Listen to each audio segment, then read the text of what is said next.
This debate, I'm joined by PragerU founder Dennis Prager and the author of a kid's book about Israel and Palestine, Reza Aslan.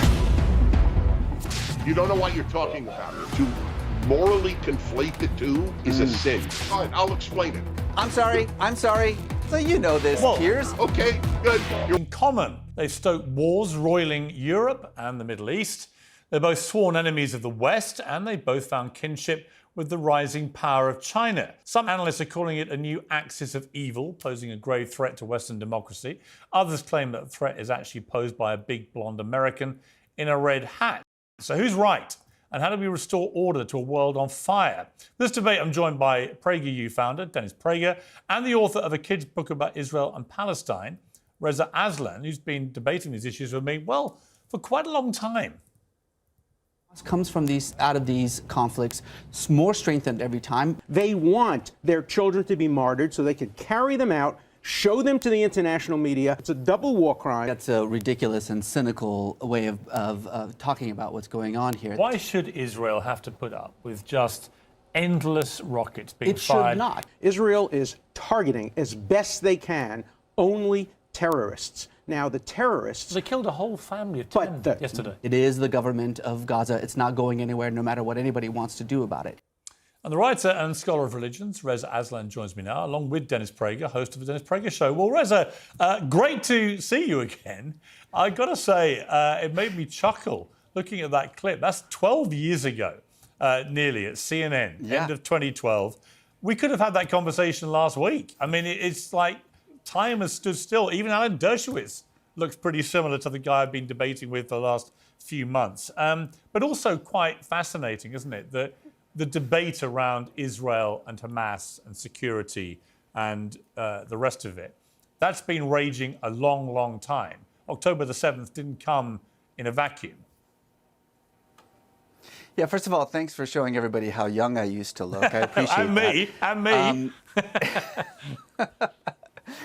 And you're right. I mean, that's a conversation that we're still having. In fact, I would go so far as to say that we are further away from any hope of a peaceful two-state solution than we were 12 years ago when we had that conversation.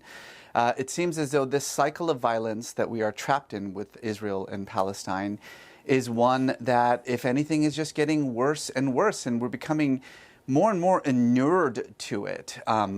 We have thousands of deaths on both sides right now, no end in sight to this conflict. And just as in 2012, we have a U.S. government that seems to be kind of treading water. We're having a very difficult time as the most powerful nation on earth, a nation that provides billions of dollars in military aid to Israel every year, actually dictating what we think is best for not just Israelis themselves, but for the wider region and for our own national security. It is, frankly, a kind of a depressing thing when you think about it in the long term. Dennis, we spoke last in January. You said then genocide has been raped like the word racism has been raped. Every decent term has been neutered of its meaning by people on the left. A lot more people are now using the word genocide about what is happening in Gaza. Have you moved your position at all in relation to the proportionality of Israel's response? The term has been denuded of its real meaning, as have so many others. I just want to reflect, and I know Reza Aslan knows a good deal about this. When Pakistan was formed, there had never been a Pakistan, whereas there have been two Israels prior to this. This is the third Israel in that area. The only independent states that ever existed in that area were Jewish states. And the creation of Pakistan, which had never existed, resulted in 7 million refugees and over 1 million dead people. There were about 10,000 Arabs that died when Israel was created, 10,000 versus 1 million. Nobody gives a hoot about what happened there. Nobody cares about the hundreds of thousands murdered when Bangladesh was formed out of Pakistan itself. The reason people are using the term genocide is because it's Israel, and there is a universal hatred on the left, not among liberals, not among conservatives, on the left, against Israel. That is the reason. The term has been denuded. And this is a very bad precedent to set, because people will no longer take the term seriously, just as they no longer take the term racism seriously. Right, and you sort of articulated that when we spoke in January, but my question was specifically whether your view of what's happening at the moment, whether what Israel is doing has now crossed a line. You know, you've got the United States president, you've got Chuck Schumer, you've got others intimating they think this is enough and that Israel needs to stop just pounding the hell out of Gaza and killing people. Chuck Schumer asked for Israel to have elections.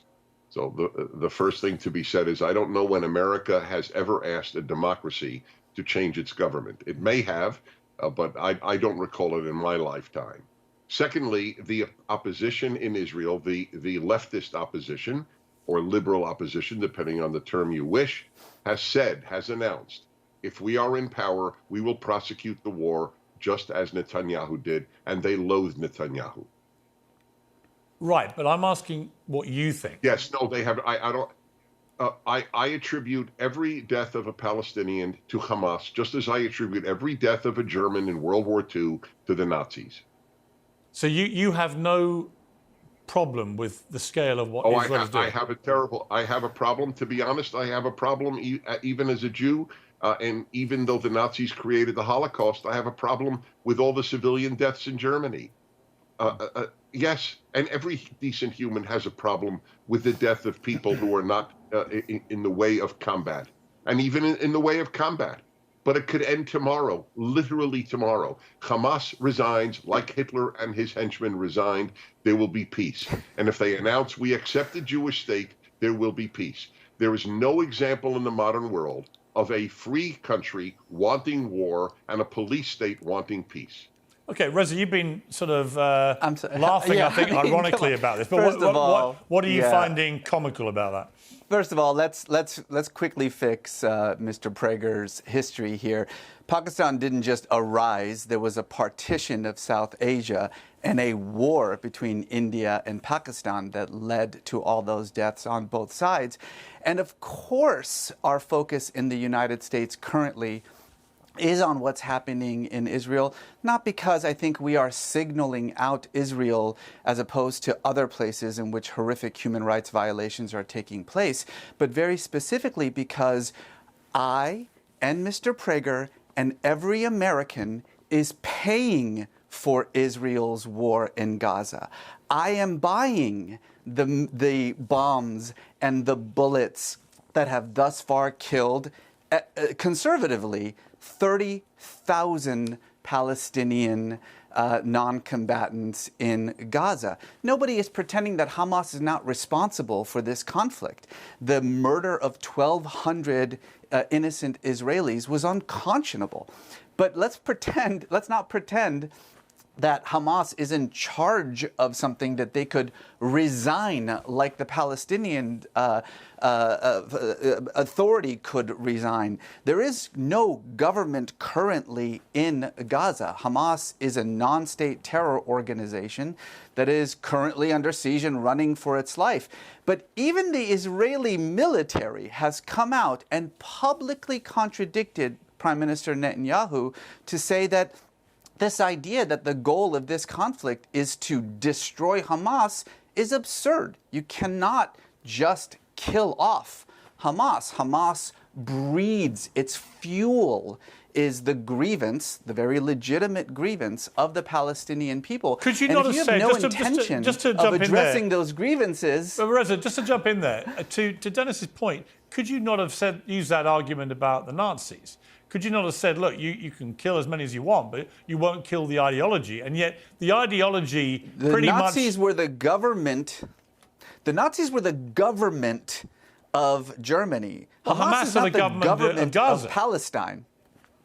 Well, They're not even the government of Gaza anymore. Well, okay. There is no government in Gaza. You know this, Piers. I realize the reality... People keep saying this all the time. There was an election in 2006. You're absolutely right. There was an election in 2006, and Hamas won that election, and they were the government. That was 18 years ago. The idea that they are still the political entity, the bureaucratic entity in Gaza is absurd. They're a non-state entity, a terror organization. They unquestionably must be rooted out, but everyone knows that you defeat terrorism not just through a military way, but through political ways. You have to address the grievances that fuels terrorism. And Netanyahu has not just said he has no intention of doing so, he has repeatedly stated what we've always known about him for the last 16 years, which is that he will never allow any kind of political state to exist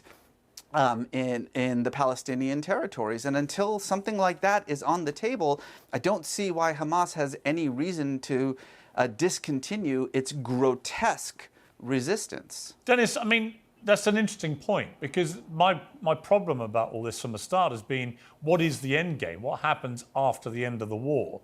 Most Israelis support the war, but they also, the vast majority, want Netanyahu gone when it's over. They blame him for what happened on October the 7th. And there's no doubt, the more we've unearthed about all this, that Netanyahu tacitly went along with Hamas having power because it suited him to have the two Palestinian groups, Palestinian Authority and Hamas, split in two. He thought that was better for Israel's security. It was proven to be a woefully ill-judged assessment. And he helped fund them through Qatar and was happy for that to happen. So Netanyahu has, I think, he's run his course, hasn't he? I mean, whatever you think of the war and its validity, and you're right, I think most Israelis, whoever was in power right now, would want to finish it. But isn't Netanyahu done? He may well be. I don't know why that's germane to the discussion. The larger macro discussion is that we have as clear a situation of good and evil as exists on Earth today, as it existed in World War II. The Nazi analogy I have never used, and I've lived a long life. I have never called any one or any group Nazi. The only distinction I could find between Hamas and the Nazis is that Hamas publicized its butchery and the Nazis hid it. That is literally the only difference I could find. Both have announced that they desire to murder every Jew in their area. For Hitler, it was Europe. For Hamas, it is Israel.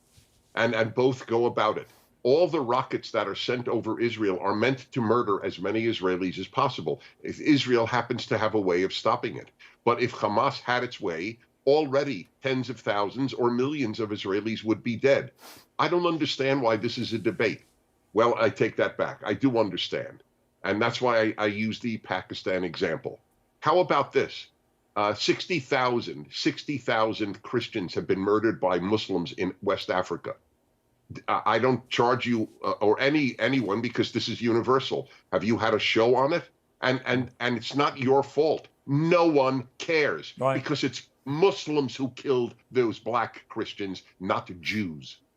Yeah, I mean, Reza, there's no doubt there has been a double standard applied to many conflicts around the world, where many seem to get no attention, others seem to get perhaps too much attention. There's no consistency, certainly, to that. I mean, coming back to your point about how this gets navigated through to any kind of settlement, is it too far past that point? I mean, when I look at the comparison, say, with Northern Ireland, the difference there was you weren't seeing vast swathes of Northern Ireland destroyed in the way that Gaza has been basically razed to the ground in large sections of it. Yeah. There is nowhere for these people to go back home, for example, in the north of Gaza. It's all pretty much flattened. I just wonder whether you see this idea of a political solution. We saw it with Northern Ireland, but they didn't have that to deal with. Again, let's be clear. It is absolutely true that tens of thousands of Christians have been murdered by Muslims in parts of sub-Saharan Africa. It's true that tens of thousands of Muslims have been murdered by Buddhists in Myanmar. There are horrible human rights violations taking place all across the world. In one of them, we as a country are helping the human rights violations take place by arming the group that is actually slaughtering the innocent civilians. That's why we pay attention to it. Not because we're anti-Israel or because we're anti-Jewish. We pay attention to it because we are intimately involved in it. To this point of what comes next, look, I wish I could sit here and say that there's still hope for a two-state solution, that there is a hope that we will have the political will, both here in the United States and in Israel and Palestine, to sit down together and figure out a way to have a safe and secure Israel live alongside an independent Palestinian state. But Netanyahu has deliberately spent the last 2 decades making sure that that could never, ever happen by swallowing up as much of the future Palestine as he possibly can. As I often say, you can't negotiate about how to split a pizza when one side is eating the pizza. So we are locked in this kind of no man's land right now. The reason I wrote this kid's book for Israel and Palestine was not to present a solution to the conflict, but to say that there is a lesson to be learned in this conflict. And it's a lesson that I think we could learn in this conversation ourselves, that unless we are able to put aside our own biases and our own prejudices and to look at the argument of the other side, to recognize that there are two absolutely legitimate national narratives here in this conflict, and that they both require servicing, that we have to have the empathy to understand that both sides have caused great harm and great suffering, and that until we can put that aside and move forward together, there will never be any hope for peace. And this is something, by the way, that every Israeli and every Palestinian wants, regardless of their political affiliations or their religious affiliations.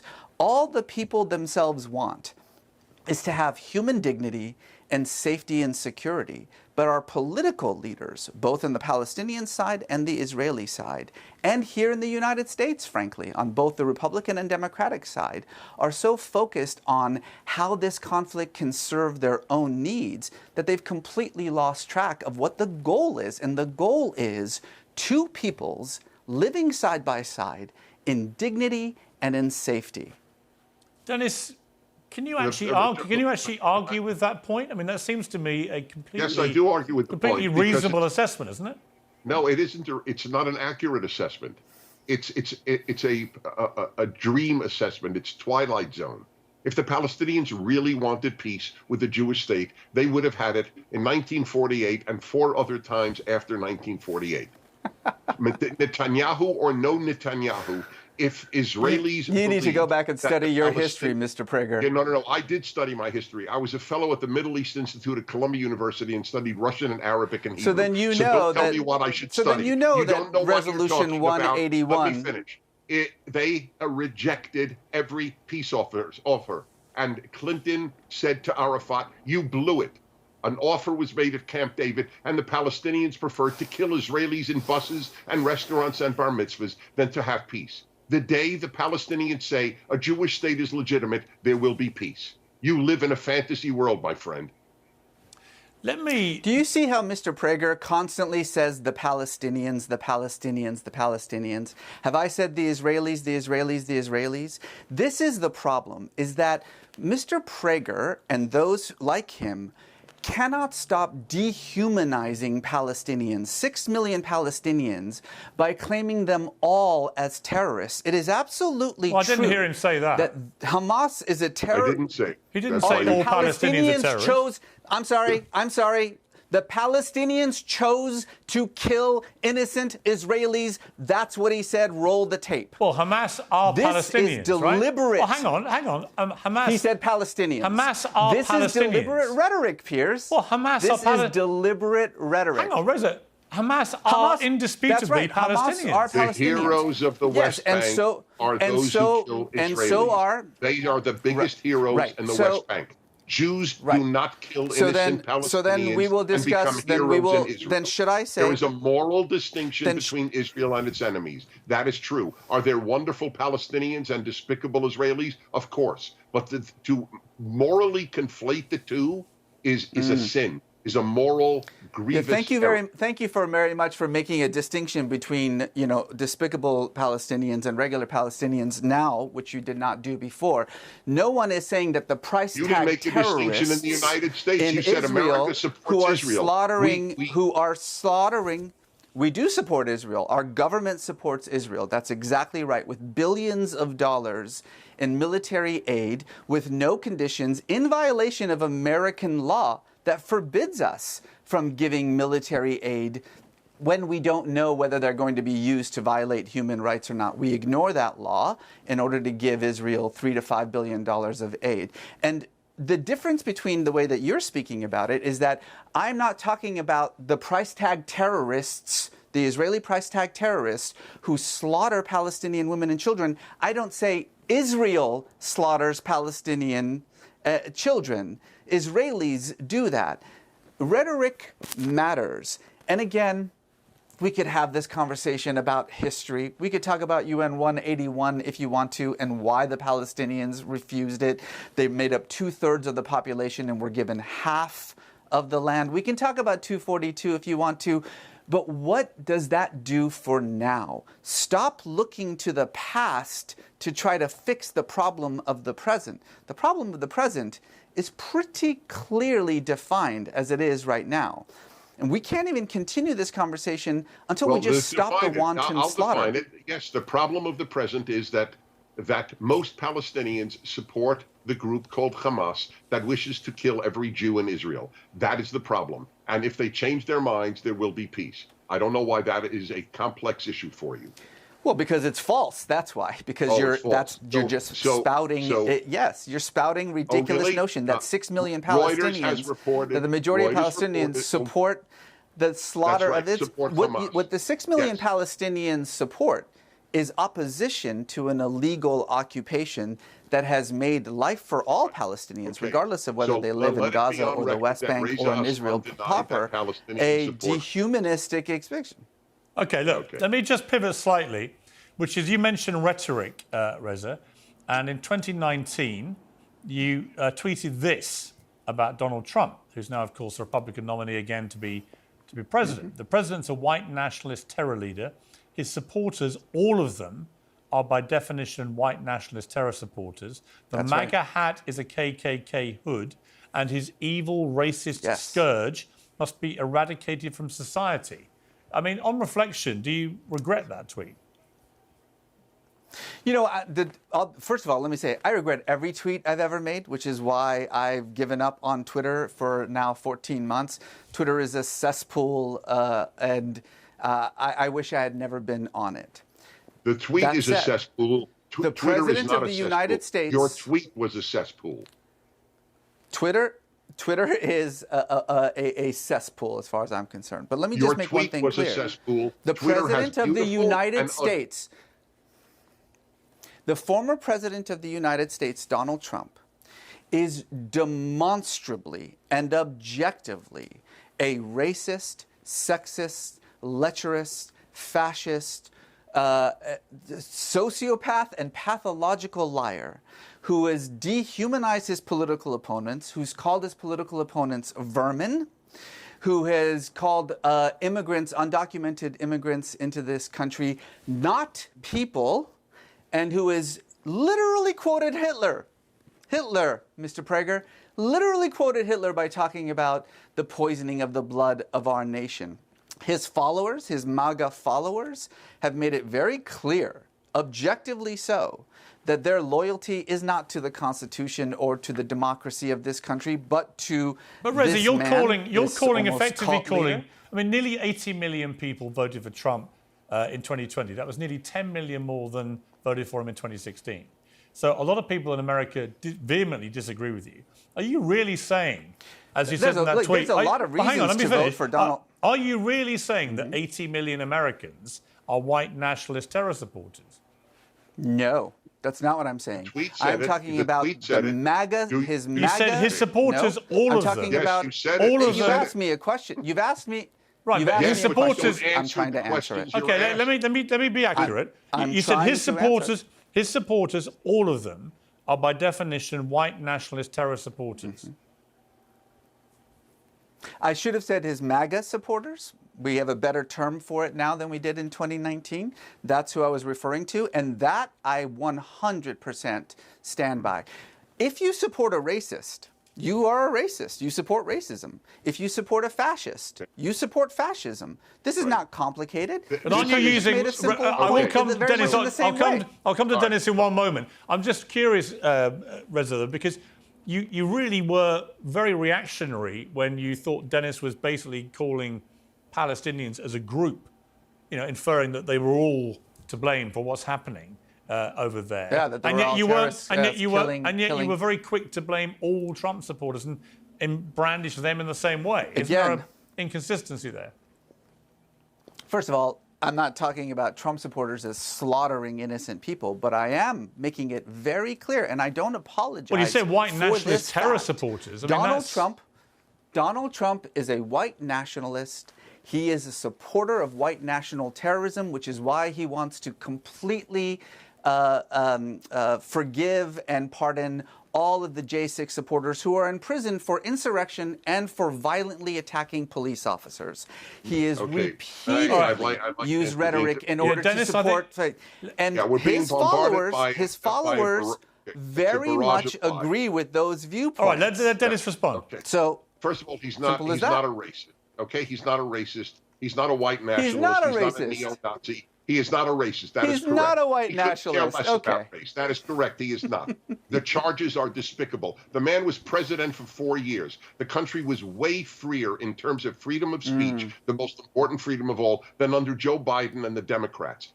The man governed for 4 years. Did America become fascist? This is a gigantic lie, and that is the reason let me I ask you, say Mr. Prager, every day on my if show, President Biden called you vermin, how would you think about that? What does it mean when you call your political opponents vermin? Yes. He didn't call all his political opponents vermin. And by the way... No. He said Marxist, communists, the people on the left, vermin. Explain that to me. Explain that to me. So fine, I'll explain it. The left wishes to destroy Western civilization, not liberals and not conservatives. Oh, we do. That's right. We want to destroy Western civilization. You're the everyone. So let me ask you something. That's my goal. I'll just give you one little thing. When this conversation's over, I'm going to continue my process of destroying Western civilization as you know it. Do you believe that there are two sexes or more than two sexes? I believe that gender is what a person wants it to be. Okay, fine. I believe that That's people have the ability to truth decide. And civilization. Okay, good. Really? How many genders are in the Bible? How many genders are in the Bible, Mr. Prager? What about the Bible? How many genders are in the Bible? 2. And God created you Adam, tell me, male and female. He created them. I'll quote it to you in Hebrew if you want. 6. You don't know what you're talking about. There are two genders. The Talmud is not the Bible. The Talmud says there are 6 genders. genders. You may not know the difference. You're talking to an actual scholar of the Bible. Yeah, I am a scholar of the Bible. I have a 5-volume commentary on the Torah out. You should read it. It would help. I'm sorry. Go ahead. How am I going to destroy Western civilization when I'm done here? Keep going. Okay, well, one of the ways is by denying that male and female are the only two sexes, giving children hormone blockers, which has now been stopped in Britain, by the way, and only Americans like you support. This is unbelievably destructive. The idea that truth is relative to the individual, that there is no objective good and evil, that we do not get our rights from the supreme supreme being. These are all left-wing positions. They are all antithetical. That freedom of speech, 45% of young people, thanks to leftist teachers at college, do not believe in free speech for hate speech. But that is exactly what free speech is for. Speech you think is hate speech. That is just destroying free speech, which is what the left is out to do and has done and has lied. And these are the people who locked down schools against the conservatives who thought the lockdowns were completely destructive. The record of the left is pure destruction. Right.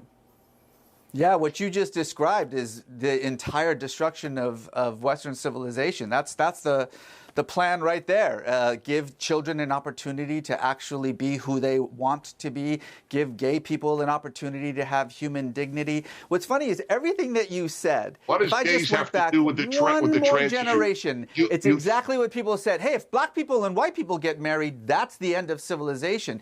If we have gay people who are publicly gay, that's going to be the end of civilization. We've been talking about that, and the impending end of civilization for a very... No, you didn't say that now. What you're saying now is exact parallels to what the previous generation said. We're not going to be gaslighted into this any longer. Okay. Look, the fact of the matter is that Unfortunately, people have human dignity. I don't think they we're going should to be allowed to Gentlemen, express that dignity gentlemen, how they feel. I don't think we're going to see. Nobody is going to give them. Gentlemen, we're not going to see the end of civilization in this debate. We've run out of time, sadly. But I appreciate you both joining me. Thank you very much for a very spirited, passionate, uncensored debate.